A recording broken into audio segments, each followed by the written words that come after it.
Hey, what's up guys? Welcome back to the channel. So today we continue with more conspiracy theories.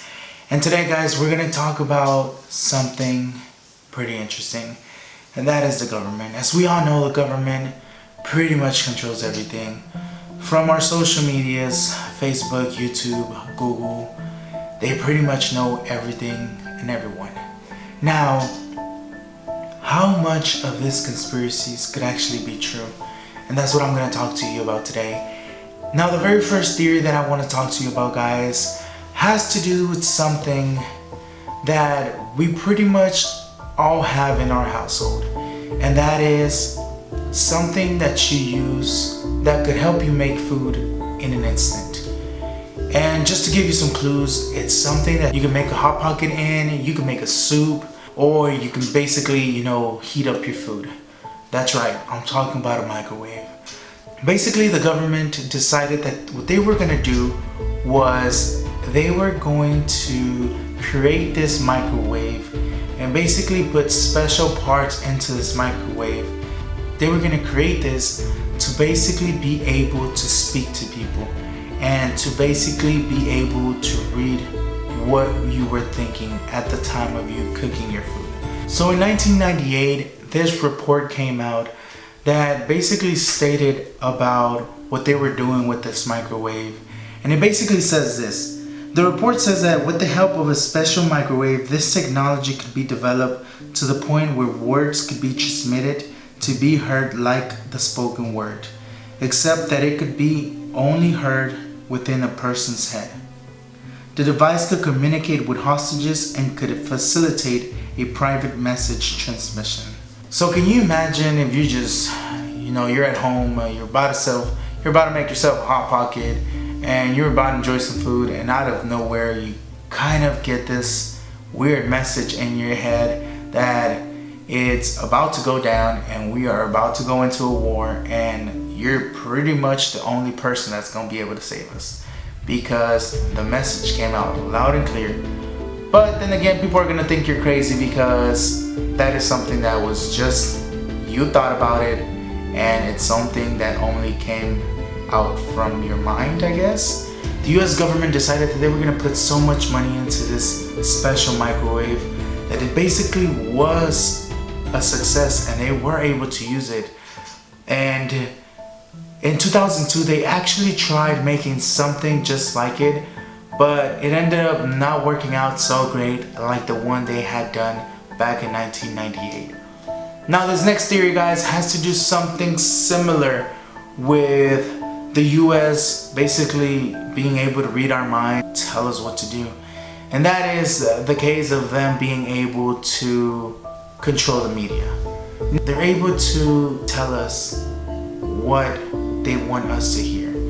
And they could basically focus everything on a certain part. For example, we could go right now and click on any news and all we're gonna see is people dying, and people dying because of the coronavirus, people dying from something else. There was a bomb in Russia, there was this in this place, and everything is just focused on one thing. Instead, we hardly get any message or any good story of a good Samaritan, of somebody that did something good, right? We hardly even get any of that. And that is, like I said, because the government actually controls what they put out in the media.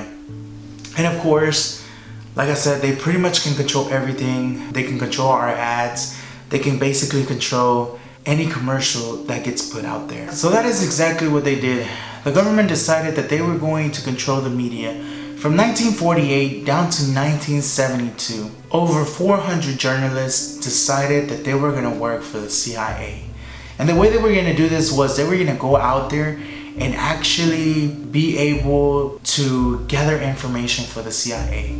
And so basically, guys, when all these 400 journalists went out there, they decided that they were going to go out and spread themselves out throughout the world, trying to gather as much information as they could to bring it back to the government. And that is exactly what they did. And once again, the media decided that they were going to put whatever the government wanted us to see. And like I said, for me, I think that's one of the creepiest things because we pretty much can be heard by any means. Right now, I have my phone right in front of me and could pretty much be listening to whatever I'm saying, right? And that is the simple fact that if I say, "Hey Siri," it turns on. Right now I could be talking about the government and next thing you know I go into my Facebook and all I'm gonna scroll through is government, government, government. Now this next area that I want to talk to you about, guys, is for me one of the creepiest ones. And that is because I live here in the United States. And the craziest part for me is I could not imagine being as hard as I am to get sick, but whenever I do get sick, you can pretty much ask my girlfriend that if I get sick, you know, man down. And that means man down for like 3 or 4 days.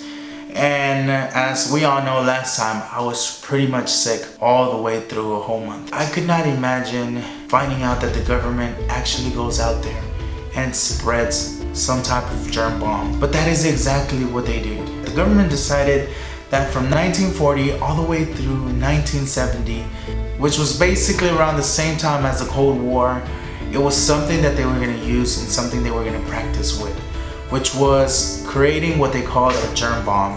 What they did was they were gonna throw a plane and just spread as much disease as they could. And the reason for this was to really find out how good America was whenever it came to a biological war. Now, like I said, for me this could be something really scary at some point because I could really see myself getting sick from something like this. Like I was saying, the coronavirus is out there right now and that is what everybody's talking about right now. There's been so much death that has been happening because of the coronavirus. So many freaking cases. And of course, one person actually talked about it, and whenever in Japan the person started talking about the coronavirus, no one wanted to believe him.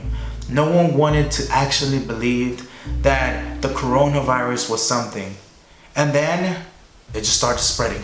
And what happened? That actual person that actually tried saving many lives as he could ended up dying from that disease. And now they want to go ahead and make him look like a hero when they should have been listening to him since the very first time. Could you just imagine yourself being in this Cold War, having the government just spread millions of small particles of a small disease all over the clouds, all over the air for us to get sick? Now in 1949 they actually tried doing something similar. They basically threw this small little non-harmful disease into the Pentagon's control air system. And once again, the reason why they did this was to see how far it could actually spread and how quickly people could possibly get sick. And like I said, this is basically just little common practices that the government does from time to time. This next theory, guys, has something to do with something similar to the one before this. And that is that if you were born or if you were around the time of 1955, then you were probably visited by a six-legged army soldier. And that is because in 1955, the army decided that they were going to drop 330,000 yellow fever mosquitoes into the air. And basically the reason why they did this, guys, was because they also wanted to see how strong we could be in case of another biological attack. Something similar to the other conspiracy that we talked about. Now in this case, guys, what they did was they went ahead and dropped it in the area of Georgia. And when they basically displaced all these mosquitoes around the area of Georgia, they wanted to see how fast and how quick all these mosquitoes could make it all over Georgia.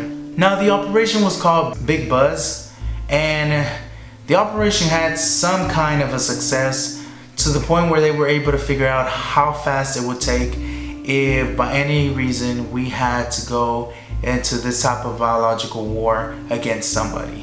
Now in 1954, they actually tried doing another operation such as the one before this, and this was called Big Itch. Basically they dropped over 300,000 rats with fleas in the western Utah desert. Basically the military wanted to test and see if the fleas could effectively carry and transmit disease. During one of the tests though, a huge bomb fell to drop, cracking open inside the plane, and the fleas swarmed the cabin, biting everybody aboard. And this, guys, was done with the intent to see how fast everything could spread.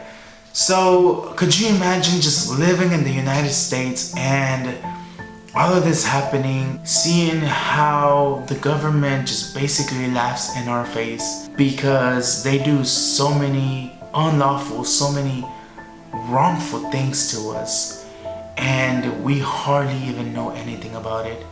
Now this next theory, guys, I think it's a bit funny, and it's a bit more on the funny side, and that is because it has to do with alcohol. Now, as we all know, many people say, oh, the government tried poisoning me. Oh, the government does so many things to pollute the air, to do so many things. But that is exactly what the government did back in the Prohibition era. And that is because the government decided that they wanted to stop a lot of people from actually drinking and slowly start to decrease the amount of people making alcohol. And basically what they did is they did poison people at the time. That is basically what the government did back in the 20s, back when alcohol was illegal, guys. They basically tried poisoning people because they wanted to maintain alcoholism levels down. I'm sure they possibly do it with many other things that it's illegal for us to do. For example, even the vapes nowadays, probably that is one of the things that somehow they are stopping people from actually smoking, or even cigarettes. Now that cigarettes have become so unpopular because they kill you by lungs collapsing and everything. And I mean, like I said, government controls the ads that they put out there. The government controls everything. I wouldn't doubt if the government actually puts the ads out there so that people can stop smoking, and somehow the government actually puts some type of chemicals in there so that they could prevent people from doing that, so that they could prevent people from actually smoking vapes, from doing any sort of thing like that. Now guys, this very last theory that we're going to talk about is one for the books. Now of course, we've all heard about what happened in 2001, and with the Twin Towers falling and the government automatically, our nice, very amazing president, I don't even remember his name to be honest, president, and he's from Texas, President George Bush, that he was going to say that the guy that caused every single one of our problems in 2001 was Osama bin Laden. And somehow at the end of this whole thing, Osama bin Laden was brought down to justice and he was killed, because I really don't think that Osama bin Laden is dead. So Osama bin Laden, if you're watching this video, please hit me up. Let me know down in the comments that you're still alive so that we can make a video about this.